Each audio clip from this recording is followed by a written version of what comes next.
Shalom saudara, salam sejahtera. Anda bertanya, Alkitab menjawab. Dari seorang ibu usia 57 tahun, Sulawesi Utara. Salam Pak Pendeta Erastus, saya selalu mengikuti khotbah-khotbah Pak Eras. Dan saya sangat terberkati dengan khotbah Bapak. Gini Pak, saya mempunyai masalah dalam keluarga.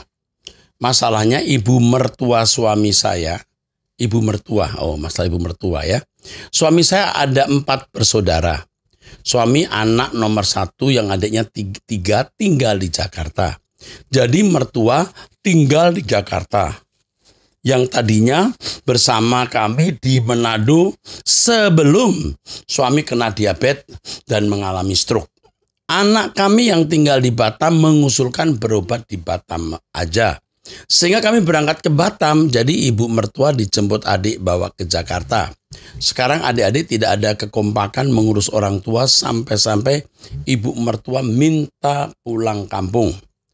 Sampai-sampai adik merencanakan masuk aja panti asuhan, alasan mereka sibuk. Mohon jalan keluarnya Pak, kalau saya sebagai anak mantu jujur, saya harus mengurus mertua. Sebagai anak mantu saya mau mengurus mertua sebagai anak mantu. Baik ibu ini ya. Saya sayang mami tapi gimana caranya? Sedangkan suami masih dalam perawatan pemulihan. Tapi saya mengurus mertua. Tapi anak-anak saya tidak mengizinkan. Kata anak-anak saya gini, kan dulu oma sama papa mama, sekarang gini adik-adik papa dulu. Mohon jalan keluarnya. Yang pertama, ibu Anda orang baik, usia ibu sudah mendekati 60 tahun, usia 57. Ibu, menurut saya kalau ibu mampu merawat orang tua atau mertua perempuan, rawatlah. Adik-adik dari suamimu sudah tidak bisa diharapkan lagi di sini. Anak-anak harus mendengar suara ibu, bukan ibu mendengar suara anak-anak. Sikap ibu merawat orang tua itu menjadi khotbah yang kuat luar biasa. Jadi nasihat saran saya, kalau ibu masih mampu rawat mertua, bawa ke Batam atau kemanapun Anda pergi. Kan Anda bisa merawat dua-duanya, merawat suami juga merawat mertua. Anda tahu apa yang Anda akan terima? Kemuliaan bersama Kristus. Anda harus memandang itu sebagai berkat, sebagai kesempatan untuk meraih kekekalan yang indah. Jadi jangan mendengar suara anak-anak, dengar suara Roh Kudus. Ya, saya kira itu cukup. Kalau menurut saya, selama Anda mampu merawat ibu mertua, rawatlah seperti ibu kandungmu dan lakukan itu untuk Tuhan, bukan untuk manusia. Oke, dari seorang pria usia 21 tahun, mahasiswa di Semarang. Salam Pak, saya berjemaat di GSKI Betani Nginden. Saya ingin bertanya Pak mengenai penjahat yang berada di samping Yesus ketika disalibkan. Menurut salah satu khotbah Pak Wiknyo, penjahat tersebut bukanlah penjahat kriminal. Penjahat tersebut adalah jika penjahat tersebut adalah penjahat kriminal, apakah dia tetap masuk surga? Mau tanya lagi Pak, apakah ada perbedaan di antara waktu Tuhan dan rencana Tuhan? Terima kasih. Yang kedua ini, apakah ada perbedaan di antara waktu Tuhan dan rencana Tuhan? Tidak ada. Rencana Tuhan ada di dalam waktu Tuhan. Waktu Tuhan menjadi kendaraan di mana rencana Tuhan dipenuhi. Pertanyaan kedua sudah saya jawab. Pertanyaan yang pertama ya akan saya jawab. Tetapi sebelum saya jawab, saya beritahu GSKI Betani Nginden sekarang sudah menjadi Betani Nginden. Sudah tidak lagi GSKI Betani Nginden. Mengapa? Sebenarnya dulu setelah selesai masalah yang dialami Betani, saya yang memprakarasai. Silahkan yuk kembali ke Gereja Betani karena ada ikatan emosi, ada pertalian sejarah ya. Betani Nginden dengan sejarah sebelumnya. adalah bijak kalau dia kembali, dan saya yang menyarankan. Tapi beliau menolak pada mulanya. Tapi 1 tahun kemudian baru bisa direalisir. Jadi inilah yang terjadi. GSKI Betani Nginden menjadi gereja Betani. Oke, itu. Nah, sekarang saya jelaskan mengenai penjahat kriminal dan penjahat politis. Jadi bukan penjahat kriminal bisa merupakan penjahat politis. Sebab ya, orang ini mengenal Yesus. Orang ini mengenal dia akan datang sebagai raja. Dan Anda tahu di kalangan orang Yahudi ada gerilyawan yang mengusahakan kemerdekaan orang Yahudi dari penjajahan asing. Itu disebut orang Zelot. Salah satu murid Yesus orang Zelot. Ini orang tidak mungkin tidak mengenal Tuhan sebelumnya. Dia kenal. Yang pertama dia berkata kepada penjahat yang satu, kamu itu dan aku ini orang jahat. Tapi orang ini tidak salah. Dia bisa menunjuk Yesus tidak salah. Ini pembelaan kepada Yesus atau untuk Yesus di tengah-tengah tidak seorang pun membela Tuhan. Hebat ya saudara. Dia menyadari dosanya. Dia menunjuk Yesus tidak salah. Lalu yang ketiga, dia berkata, kalau engkau datang kembali ingatlah aku. Kalau engkau datang sebagai raja, ingat aku. Inilah mimpi, inilah cita-cita orang-orang Yahudi memiliki Mesias yang menjadi raja. Dan penjahat ini yang disebut penjahat politis, dia penjahat politik, percaya Yesus. Bagaimana kalau dia penjahat kriminal, Pak? Apa kata Pak Surga? Kalau benar-benar dia berubah, tentu masuk surga. Tapi tidak mungkin orang bisa baik dalam 1 hari atau sekejap. Tidak mungkin orang bisa jadi jahat juga dalam sekejap. Memang penjahat yang satu dasar jahat. Jahat tetap jahat. Lihat bagaimana dia berkata, turun kamu kalau kamu anak Allah. Lepaskan dirimu, lepaskan kami. Loh, dia sudah ngeledek begitu, masih minta untuk dibebaskan. Ini penjahat yang benar-benar jahat. Ya. Jadi kalau dia memiliki sikap seperti penjahat politik itu masuk surga. Tapi tidak mungkin kalau memang kebiasaan hari-harinya jahat, dia tidak mungkin jadi orang baik. Tidak mungkin ya. Oke. Pertanyaan berikut. Dari wanita usia 33 tahun. Shalom Pak, izin bertanya Pak, bolehkah menikah dengan pria yang sudah bercerai?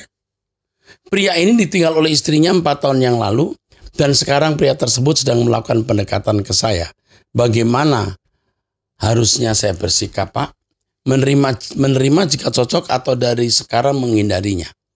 Kamu masih muda, 33 tahun masih punya kesempatan banyak. Yang pertama, kamu tidak tahu apa penyebab perceraian dia atau penyebab ia ditinggal oleh istrinya. Kamu harus ngerti, biasanya orang punya alasan macam-macam, kamu jatuh hati atau orang jatuh hati kepada pria yang ditinggal istrinya lalu menikah. Bahaya. Oke. Yang kedua, kamu harus tanya Tuhan apakah ini kehendaknya atau tidak. Kalau kamu tanya saya, tentu dengan hikmat dan marifat yang saya miliki, saya berkata kepada kamu, jangan menikah dengan pria ini. Jangan menikah dengan pria ini. Oke? Kalau ini nasihat saya, jangan menikah dengan pria ini. Kau masih gadis, belum punya pasangan, belum pernah menikah, carilah pasangan yang patut untuk kamu. Dalam nama Tuhan Yesus, jangan menikah dengan pria ini. Oke? Ya. Pertanyaan berikut. Pak Era, saya menikah dengan suami yang dulunya beda agama dan dulunya sudah pernah menikah dan punya anak. Mereka cerai karena digugat cerai istrinya dan istrinya sering kawin cerai lebih dari 1 kali dan kawin sama suami orang. Anak mereka ikut mantan istrinya. Suami saya sudah 8 tahun duda dan masuk Kristen jauh sebelum mengenal saya. Dia masuk Kristen karena pamannya dan mengenal saya sudah Kristen. Kami menikah dan diberkati. Setelah menikah saya tahu rahasia besar dalam hidupnya bahwa anak suami saya bukan anak darah dagingnya. Anak suami saya. Suami cerita waktu dulu dengan mantan berhubungan tidak dimasukkan karena posisi mereka masih baru kuliah. Tapi pas tahun kedua hamil suami curiga, tapi dijawab ini anak suami saya. Tapi pas anak ini sudah lahir pernah periksa darah, waktu sakit beda dengan darah suami dan mantannya. Dan diperkuat ada telepon yang gelap yang mengaku bapak kandung anak ini. Diperkuat juga pas sudah besar buat SIM ternyata golongan darah yang beda dengan suami dan ibunya anak ini. Ditambah waktu kami program anak, suami periksa sperma, hasilnya tidak baik. Tapi suami sudah terlanjur mencintai anak ini karena kami belum punya anak. Jadi diam-diam dia menafkahi anak ini tiap bulan karena merasa bersalah dengan menelantarkannya. Sebelum menikah dengan saya, anak ini tidak pernah menelpon suami saya. Dan ibunya juga menjauh. Pas sudah menikah dengan saya, anak ini dan ibunya sering menelpon bahkan minta uang. Karena rasa kasihan sama anak ini, suami diam-diam mengirim uang sampai mantan istrinya juga memanfaatkan suami saya. Tapi suami tidak sadar dan bahkan rela bohong, malah ada yang ketahuan kami jadi berantem. Dulu saya bekerja penghasilan lebih besar dari suami. Suami saya malas dan bosanan, dia mau resign terus. Tapi saya menyemangati dia dan mensupport terus.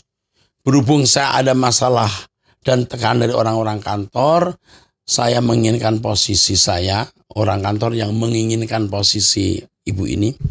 Karena perusahaan cuma yayasan, mereka punya power untuk menekan saya. Jadi suami suruh saya resign dengan penghasilan suami yang kurang mencukupi untuk kebutuhan hidup. Saya jualan kue. Saya selalu bertanya sama suami, apakah mau kirim uang untuk anaknya? Dia selalu bohong, bilang tidak usahlah. Pas saya ketemu anaknya, saya buatkan kue cake dan di sana saya buatin kue yang saya lihat mereka tidak kekurangan. Bahkan saya belikan tas, dia minta sepatu saya belikan. Juga di sana singkatnya setelah kehidupan perekonomian kami membaik sedikit, tapi suami mulai tidak jujur. Dia tetap kirim uang tanpa sepengetahuan saya. Bahkan selain uang bulanan, memberikan sepeda, baju, dan lain-lain. Yang terakhir anak dan ibunya minta motor. Suami saya nabung dan sudah terkumpul setengahnya. Tapi ternyata Tuhan berkehendak lain. 2 bulan yang lalu anaknya meninggal kecelakaan karena naik motor. Pas mendengar kabar itu suami tertekan dan menyalahkan diri sendiri yang tidak memberikan motor permintaan anaknya. Baru pas kejadian itu suami saya tidak bisa tidur. Akhirnya mulai mengakui semua kebohongan dan minta maaf. Saya memaafkan dia. Janji tidak bohong lagi. Ternyata tidak sampai situ. Dia masih bohong. Ibu kandung suami saya sudah janda tapi beda agama. Ternyata tidak sampai di situ, dia masih bohong ibu kandung suami saya. Ibunya selalu pro dengan 2 anaknya yang seiman. Dan kebetulan anaknya yang seiman sudah janda dan tetap kerja, cuma uangnya bukan buat anaknya tapi buat hura-hura sampai ibunya berutang di mana-mana. Kita suruh keluar dari rumah untuk tinggal sama adik suami, nggak mau dengan alasan beda iman. Tapi minta uang mau dari kami. Bahkan ngajarin suami saya untuk nggak kasih uang sama saya istrinya. Suami sering kirim uang lagi ke ibunya, padahal ibunya sudah saya kirimi uang karena hutangnya banyak banget. Suami diam-diam kirim dan ketahuan. Saya lelah sekali, Pak. Saya lelah sekali. Pertama dia sampai rela bohong untuk kirim yang bukan anak kandungnya. Yang kedua untuk ibunya yang menafkahi anak, cucu dan cicitnya dari anak pertama yang seiman dengannya. Jadi kami diperah untuk kehidupan anak cucunya.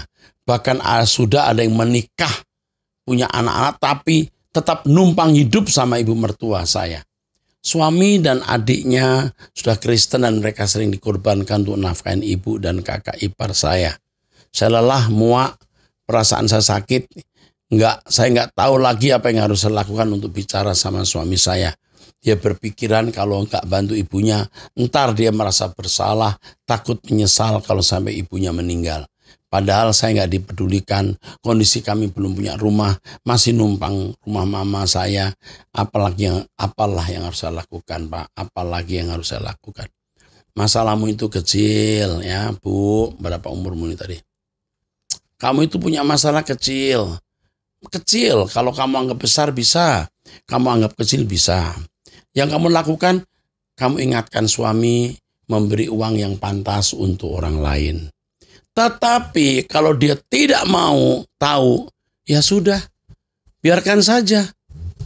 Itu tidak membuat kamu jadi miskin, tidak membuat kamu jadi kekurangan uang, kamu akan dicukupi Tuhan. Sekarang yang kamu lakukan adalah, kamu ikut Truth ID dah, dengarkan khotbah baik-baik. Yuk kita sama-sama bertumbuh di dalam Tuhan. Kamu tidak selama kau masih bisa hidup, Tuhan bisa menggantikan uang yang dipakai suami untuk orang-orang itu. Kamu rela lakukan demi kemuliaan Tuhan. Saya lihat kamu juga egois. Kamu tidak mau hak kamu dirampas. Padahal jadi orang percaya harus rela haknya dirampas.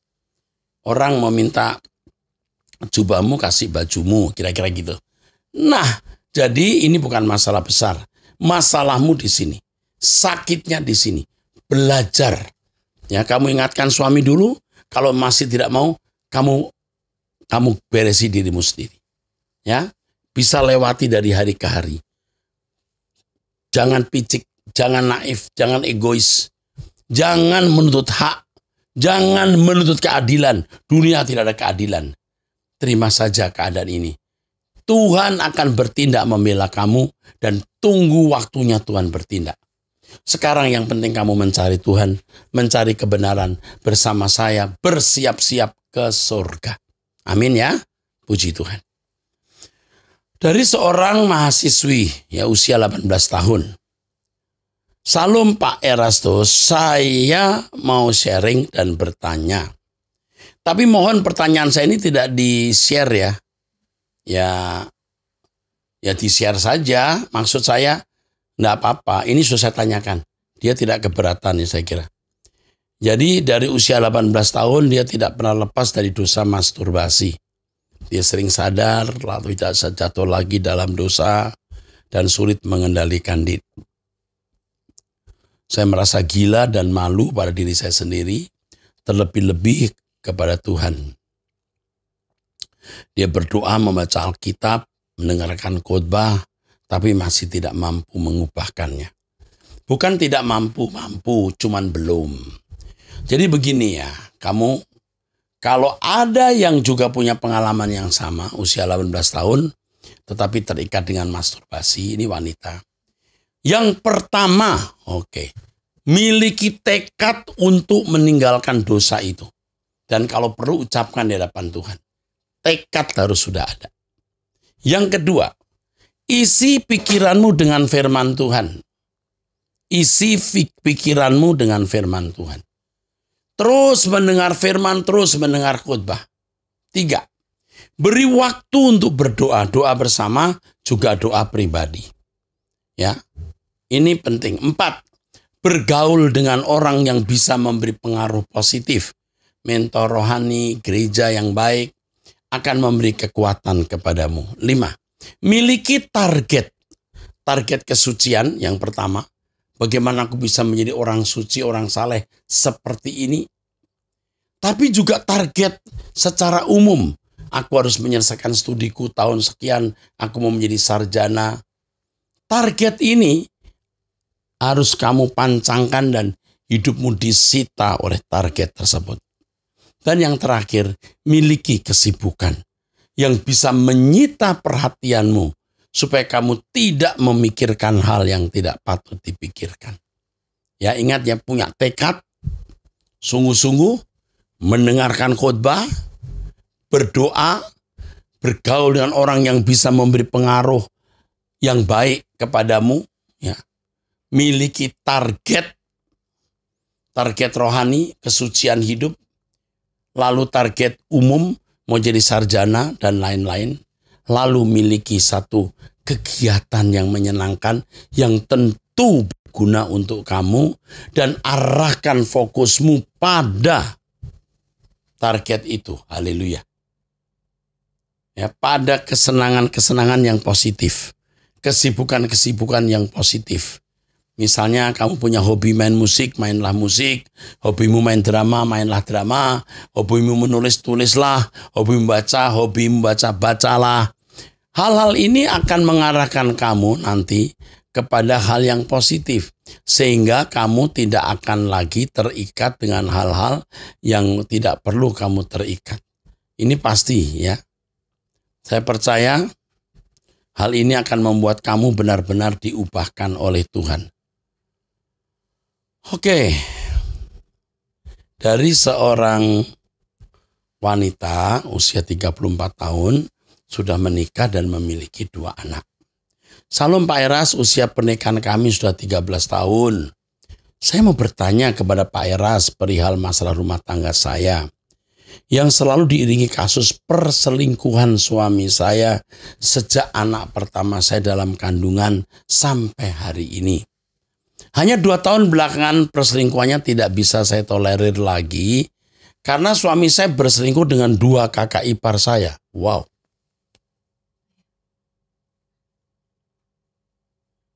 Belakangan ini berselingkuh dengan 2 kakak ipar saya. Saya memiliki 2 abang dan saya paling kecil. Mereka saling berdekatan ketika papa saya sudah tiada. Jadi saya, suami dan anak-anak menginap di rumah ibu saya seminggu sekali untuk menemaninya dan menghibur ibu saya, Pak. Sejak itu mereka mulai saling dekat, ngobrol-ngobrol dan curhat-curhat. Awalnya saya tidak menaruh curiga apapun, Pak.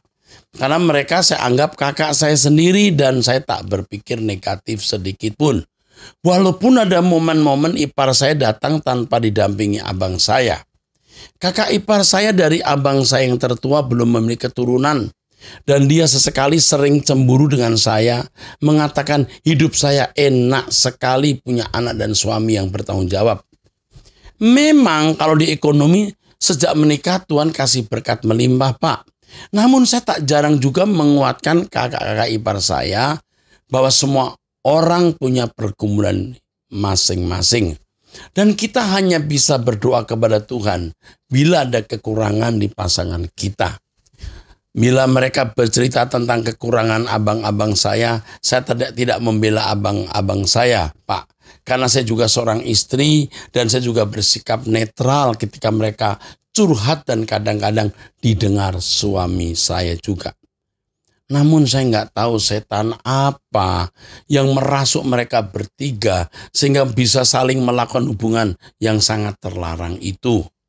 Dan semua dibukakan ketika saya menyelidiki perselingkuhan suami saya dengan perempuan lain dengan membayar orang untuk mengikutinya. Lalu terbongkarlah semua perbuatan mereka. Saya marah kepada 2 kakak ipar saya dan suami saya sampai kami berantem hebat. Lalu saya maafkan. Tapi ketahuan lagi. Dan kami bertengkar lagi sampai 3 kali kejadian ini berulang. Dan mereka masih ketemu sembunyi-sembunyi di belakang kami semua.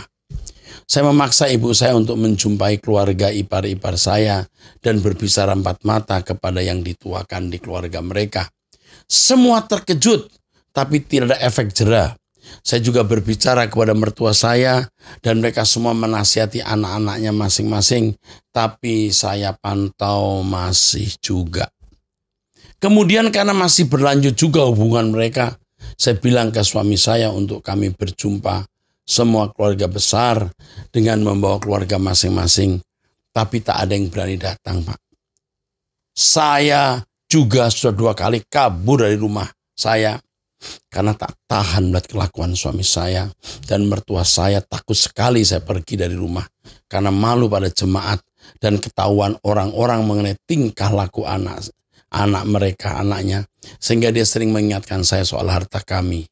Kalau kamu pergi, kamu nggak dapat apa-apa dari hartamu ini, bahkan habis dibuat suamimu ke perempuan lain.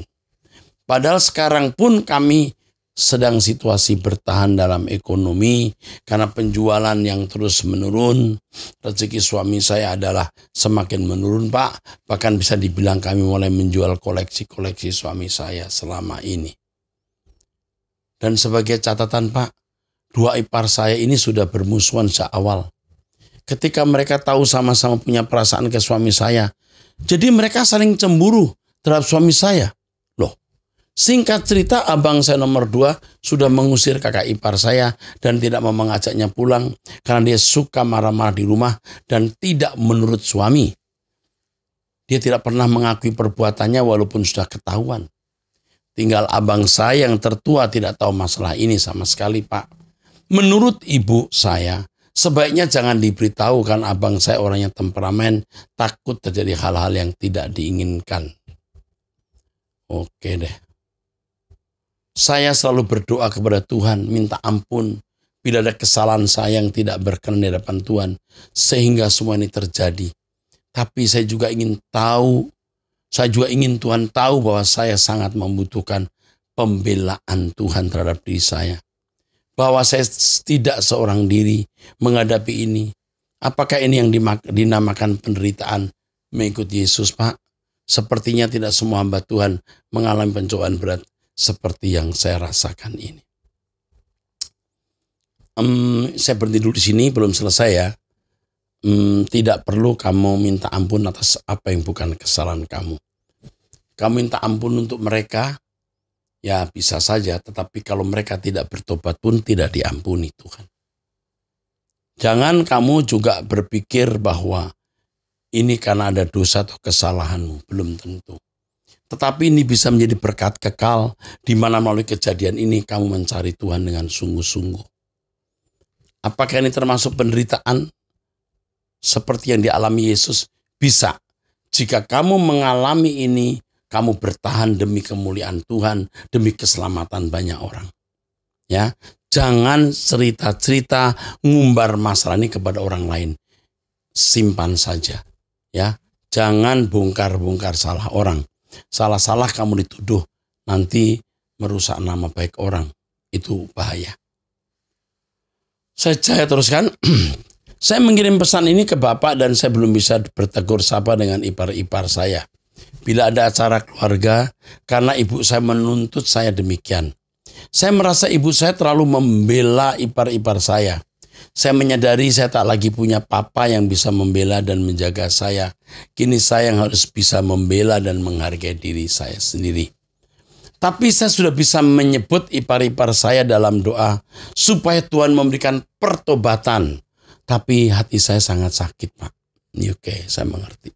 Mereka semua tidak tahu apa yang saya rasakan. Ya, kenapa ipar saya melakukan ini terhadap saya? Kenapa mereka tidak senang bila saya bahagia? Saya tetap bertahan dalam rumah tangga saya walaupun sudah mulai tawar anggur yang manis dalam rumah tangga kami. Apakah saya dan suami masih layak hidup sebagai suami istri, Pak? Kalau saya tidak mengingat pelayanan kedua orang tua kami,